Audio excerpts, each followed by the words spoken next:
दोस्तों हम लोग जा रहे हैं चैन किनार पे।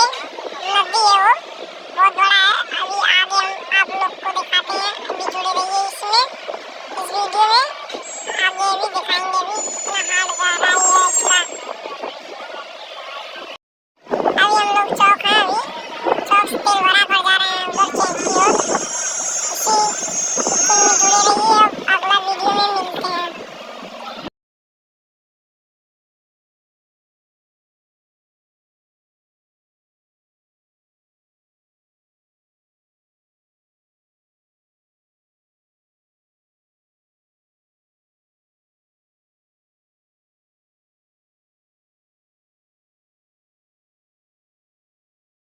हेलो दोस्तों, फाइनली हम लोग पहुंच चुके हैं नदी पे। चैन की पुल के नीचे जा रहे हैं हम लोग। आगे देखिए, हम लोग बहुत दूर से आए हैं। धनियापुर चौराहे से हम 15 किलोमीटर दूर आए हैं। आगे देखिए, बहुत गहरा है। वीडियो में बने रहिए आप लोग।